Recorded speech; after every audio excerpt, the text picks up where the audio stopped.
दोस्तों, हमारी आज की कहानी है एक साधु और एक सुंदर लड़की की कहानी। हमारी यह कहानी सुनकर आपको शिक्षा भी प्राप्त होगी और आपका मनोरंजन भी होगा।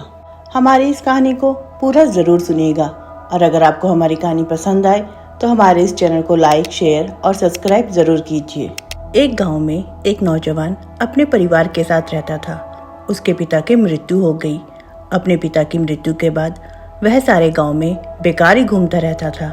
उसके भाइयों ने भी उसे कई बार कोई काम करने को कहा, परंतु वह बेकार घूम घूम के इतना खुश था कि उसके लिए कोई काम करना अपने लिए मुसीबत को बुलाना था। जब उसके भाइयों ने उसको काम ना करने के लिए फटकार लगाई तो वह नौजवान घर छोड़कर भाग गया और साधु का वेश धारण करके एक मंदिर के पास जाकर बैठ गया। वह नौजवान सारा दिन बैठा ईश्वर के भजन गाता रहता था या कुछ मंत्रों का जाप करता रहता था, परंतु उसने कभी भी किसी से कुछ नहीं मांगा था, ना ही वह किसी से कोई बात करता था। इसलिए मंदिर की तरफ जाते हुए लोगों पर भी उसका प्रभाव पड़ना शुरू हो गया। लोग मंदिर से आते जाते हुए उसके सामने भी कुछ पैसे रखने लगे। 1 साल के भीतर ही वह साधु इतना अमीर हो गया कि उसने मंदिर के पास ही थोड़ी सी जमीन खरीद ली और उस जगह पर एक मंदिर बनवा लिया। वह साधु भी वहीं मंदिर के पास कुछ कमरे बनाकर उनमें रहने लगा। बाहर से आए हुए लोग साधु के मंदिर को भी एक ऐतिहासिक मंदिर ही मानते थे, क्योंकि साधु का मंदिर पुराने मंदिर के पास था। लोग साधु के मंदिर पर भी दर्शन के लिए आते और साधु के भी चरण छूते, परंतु वह साधु कभी भी किसी से बात नहीं करता था। वह सारा दिन चुप ही रहता था। जब वह किसी व्यक्ति से खुश होता तो वह इशारों से उस व्यक्ति को आशीर्वाद देता या वह उस व्यक्ति की पीठ पर अपना हाथ फेरता था। धीरे धीरे उसने कई चेलों को भी अपने साथ रख लिया। उसके चेले भी वही मंदिर में ही रहने लगे। साधु के पास बहुत सारा धन इकट्ठा हो गया था। अब वह अपने गांव वापस जाने और शादी करवाकर अपने गांव में ही रहने के बारे में सोचने लगा। वह नौजवान साधु की जिंदगी से अब ऊब चुका था। एक बार एक बहुत ही बड़ा व्यापारी अपनी पत्नी और बेटी के साथ घूमता हुआ साधु के मंदिर में पहुंचा। वह हीरे और कपड़े का व्यापारी था। वह अपना माल जहाजों के सहारे दूसरे देशों में भेजता था। थोड़े दिन पहले ही उसने अपने कुछ जहाजों को माल से भरकर दूसरे देशों में भेजा था। समुद्र में भारी तूफान आ गया। व्यापारी नहीं जानता था कि उसके जहाजों के साथ क्या हुआ। वह व्यापारी बहुत परेशान था, इसलिए वह देश के तीर्थ स्थानों पर दर्शन के लिए निकला था। इसलिए वह साधु मंदिर के पास वाले मंदिर में भी दर्शन के लिए आया था। साधु के कमरे में एक खिड़की थी। उस खिड़की में से वह मंदिर में आने जाने वालों को अपने कमरे में बैठा हुआ भी देखता रहता था। साधु की नजर भी उस व्यापारी, उसकी पत्नी व उसकी पुत्री पर पड़ी। इतनी सुंदर लड़की साधु ने पहले कभी नहीं देखी थी। साधु व्यापारी की बेटी पर इतना अधिक मोहित हो गया कि वह उसको प्राप्त करने की योजना बनाने लगा। साधु को पूरा यकीन था कि वह लोग साधु के मंदिर में भी दर्शन करने के लिए अवश्य आएंगे। साधु की नजरें अब सिर्फ व्यापारी की बेटी पर ही लगी हुई थी। वह व्यापारी की बेटी अपने माता पिता के साथ पहले प्राचीन मंदिर में गई और फिर बाद में वह साधु के मंदिर की तरफ आ गई। साधु की नजरें सिर्फ उसी व्यापारी की बेटी पर ही टिकी हुई थी। साधु अपनी जगह पर बैठा यह सोच रहा था कि क्यों ना वह उस व्यापारी को साफ साफ सीधे शब्दों में यह कह दे कि अपनी बेटी की शादी मेरे साथ करा दे। मेरी इस इलाके में बहुत मान्यता है, लोग मेरी पूजा करते हैं। इतना सुनने के बाद तो वह व्यापारी अपनी बेटी की शादी मेरे साथ तो करवाने के लिए तैयार ही हो जाएगा। व्यापारी इस विवाह के लिए मना ही नहीं कर सकता। पर फिर साधु के मन में विचार आया कि देखने में तो व्यापारी बहुत ही धनी और अच्छे खानदान का लगता है। इतना अमीर होने के बाद वह इतनी सुंदर कन्या एक साधु को कैसे दे सकता है। बेशक लोगों में मेरी बहुत मान्यता है, लोग मेरी पूजा करते हैं, वह सब अलग बात है, और अपनी बेटी की शादी मेरे साथ करवाना एक अलग बात है। साधु का परिवार भी बेशक बहुत धनी था, परंतु अगर वह अपने परिवार के बारे में व्यापारी को बताता है तो व्यापारी उसको एक पाखंडी समझेगा। फिर एक पाखंडी के साथ व्यापारी अपनी पुत्री का विवाह कभी भी नहीं करेगा। साधु के मन में कई तरह के विचार आने लगे। अभी वह किसी फैसले पर पहुंचा ही नहीं था कि साधु को व्यापारी अपनी पत्नी और पुत्री के साथ उसके कमरे की तरफ आता हुआ दिखाई दिए। साधु अपनी आंखों को बंद करके ऐसे बैठ गया जैसे वह ईश्वर की भक्ति में लीन हो, जैसे वह उस समय वहां पर मौजूद ही नहीं हो, वह किसी दूसरे लोक में पहुंच गया हो। वह ऐसे बैठा हुआ था जैसे उसका शरीर धरती पर पड़ा हो और आत्मा ईश्वर के चरणों में। व्यापारी और उसका परिवार कमरे में आ गए। व्यापारी ने सबसे पहले साधु को प्रणाम किया और उसके चरणों को छूकर उसके सामने जाकर बैठ गया। उसकी पत्नी ने भी वैसा ही किया, परंतु जब व्यापारी की बेटी ने साधु के चरणों को छुआ तो साधु के शरीर में एक अलग सी बिजली कौंध गई। उसकी बंद आंखें खुल गई। अब वह सब कुछ भूलकर व्यापारी की बेटी की तरफ एकटक देखने लगा। व्यापारी की बेटी साधु को बहुत पसंद आ गई थी। साधु कभी व्यापारी की तरफ देखता और कभी उसकी बेटी की तरफ। साधु अपनी जगह से उठा और अपने विश्राम गृह की तरफ चल दिया। उसने व्यापारी को भी अपने विश्राम गृह में आने का इशारा किया। व्यापारी हैरान हो गया। वह अकेला ही साधु के पीछे पीछे उसके विश्राम गृह की तरफ चल दिया। कमरे में जाकर साधु ने दरवाजा बंद किया।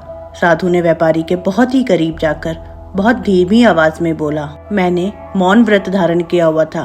पिछले 12 वर्षों से मैंने मौन व्रत रखा हुआ था। आज मुझे तुम्हारे कारण अपना व्रत तोड़ना पड़ रहा है। साधु की बात सुनकर व्यापारी बहुत हैरान हो गया। वह सोचने लगा, जब इन साधु महाराज ने पिछले 12 वर्षों से मौन व्रत धारण किया हुआ है तो आज मेरे कारण इन्होंने अपना व्रत क्यों तोड़ा? इस बात के पीछे जरूर कोई ना कोई रहस्य होगा। साधु ने आगे कहा, तुम्हारी इस पुत्री ने जब मेरे पैरों को छुआ तो मुझे भविष्यवाणी हुई। मैं वो भविष्यवाणी तुम्हें बताना चाहता हूँ। तुम्हारी यह पुत्री देखने में जितनी खूबसूरत है, पिछले जन्म में उसके कर्म उतने ही बदसूरत थे। तुम्हारी यह पुत्री तुम्हारे लिए संकट का कारण बनेगी। यहाँ तो तुम्हारा सारा कामकाज व्यापार तबाह हो जाएगा, यहाँ तुम्हारी मृत्यु हो जाएगी। साधु व्यापारी की तरफ देखने लगा। वह व्यापारी का जवाब सुनना चाहता था। कुछ देर सोचने के बाद व्यापारी बोला, महाराज ऐसा कैसे हो सकता है? यह मेरी पुत्री तो बहुत ही भाग्यशाली है। यह जब से मेरे घर पर पुत्री के रूप में आई है, मेरा व्यापार दिन दूना और रात चौगुना हो गया है। इस समय मेरे माल से लदे हुए 7 जहाज समुंदर में हैं। साधु ने व्यापारी की बात सुनकर कहा, तुम्हारी यह पुत्री चंद्रमा के समान है। अब चंद्रमा घटने लगा है। बस कुछ ही दिनों में तुम्हारे जहाज तबाह हो जाएंगे या तुम्हारी मृत्यु हो जाएगी। व्यापारी ने साधु से कहा, महाराज आप बचाव के लिए मुझे कोई उपाय बताइए। व्यापारी ने साधु के चरणों को पकड़ लिया। साधु आंखें बंद करके सोचने लगा।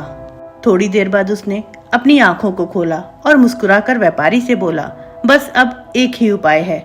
इस कन्या को एक बड़े से संदूक में डालकर किसी नदी में बहा दो। ऐसा करने से तुम्हारी सारी मुसीबतें टल जाएंगी। साधु की सब बात सुनकर व्यापारी बहुत परेशान हो गया। उसने साधु से कहा, मैं ऐसा कभी भी नहीं कर सकता। मैं अपनी पुत्री को जान से भी ज्यादा प्यार करता हूँ। ऐसे कैसे मैं उसको जीवित ही संदूक में बंद करके नदी में बहा सकता हूँ? मुझे मरना मंजूर है, परंतु मैं अपनी पुत्री के साथ ऐसा कभी भी नहीं करूँगा। साधु ने व्यापारी से कहा, तुम मेरी बात नहीं मान रहे हो, परंतु इस बात में तुम्हारी पुत्री का भी भला है। नदी में से कोई राजकुमार संदूक में से तुम्हारी बेटी को निकाल लेगा और उससे शादी कर लेगा। इससे तुम्हारी बेटी किसी राज्य की रानी बन जाएगी। इससे तुम्हें भी फायदा होगा और तुम्हारी पुत्री को भी। वह व्यापारी सोच में पड़ गया। उसका सारा माल समुद्र में जहाजों पर था। अगर तूफान में घिरकर उसके जहाज डूब गए तो वह बर्बाद हो जाएगा। अगर जहाज नहीं डूबते तो उसकी मृत्यु हो जाएगी। साधु की बातें सुनकर व्यापारी के मन में अपनी पुत्री के लिए ही रोष की भावना उत्पन्न हो गई। व्यापारी ने सोचा कि अगर मैं अपनी पुत्री को संदूक में डालकर नदी में बहा देता हूँ तो उसकी शादी किसी राजकुमार के साथ हो जाएगी। काफी देर तक सोचने के बाद उसने अपनी पुत्री को संदूक में बंद करके नदी में बहाने का मन बना लिया। उसने साधु से आशीर्वाद मांगा। साधु ने उस व्यापारी की पीठ पर अपना हाथ फेरा और व्यापारी से कहा, याद रखना वह संदूक नीले रंग का होना जरूरी है। इससे पानी के जीव जंतुओं से उसकी रक्षा होगी। संदूक के ऊपर एक चौमुखी दिया जलाकर रखना। इससे चारों दिशाएं उसकी रक्षा करेंगी। यह काम तुम्हें पूर्णमासी की रात को करना है। कल ही पूर्णमासी है। इस तरह से कई बातें साधु ने व्यापारी को समझाई। व्यापारी अपनी पत्नी व पुत्री के साथ साधु के पास से वापस आ गया। अगले दिन व्यापारी ने ठीक वैसा ही किया जैसा उसको साधु ने करने को बोला था। उसने अपनी बेटी को बेहोशी की दवा पिला दी।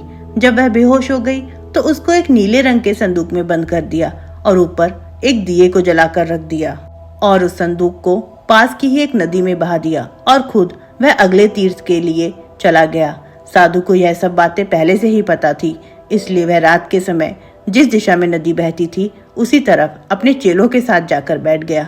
वह मछली पकड़ने वाले जाल को बिछाकर संदूक के आने का इंतजार करने लगा। कुछ देर बाद थोड़ी दूरी से साधु को एक संदूक बहकर आता हुआ दिखाई दिया। उस संदूक पर एक चौमुखी दिया भी जल रहा था। साधु ने उस संदूक को पहचान लिया। साधु बहुत खुश हो गया। उसने अपने चेलों को संदूक को पकड़ने का आदेश दिया। साधु के चेले उस संदूक को पकड़कर नदी के किनारे पर खींचकर ले आए। साधु की आज्ञा की पालना करते हुए साधु के चेलों ने उस संदूक को साधु के विश्राम गृह में ले जाकर रख दिया। साधु बहुत ही प्रसन्न था। वह सोच रहा था कि उसे इतनी खूबसूरत लड़की कितनी आसानी से मिल गई। वह कई तरह के सपने देखने लगा। वह अपने भविष्य के बारे में सोचने लगा। साधु ने अपने विश्राम गृह के सारे खिड़की दरवाजे अच्छी तरह से बंद कर दिए और कमरे में दिए की रोशनी करके उस संदूक को खोलने लगा। जब साधु संदूक को खोलकर अपना मुंह संदूक के पास लेकर आया तो एक पंजा साधु के मुंह पर आकर लगा। साधु बहुत हैरान हो गया। अभी वह संभला ही था कि एक जंगली बंदर उस संदूक में से उछलकर साधु के ऊपर कूद गया। उस बंदर ने अपने पंजों के साथ साधु का मुंह और पूरा शरीर नोच लिया। बंदर को उस कमरे से बाहर निकलने के लिए कोई रास्ता नहीं मिल रहा था, क्योंकि सारे खिड़की और दरवाजे बंद थे। उस बंदर ने क्रोध में आकर साधु के कपड़ों को भी फाड़ दिया। बंदर के नोचने के कारण साधु का पूरा शरीर लहूलुहान हो गया। आखिर में बहुत परेशानी से साधु ने कमरे की एक खिड़की को खोल दिया और बंदर उस खिड़की में से बाहर निकल गया।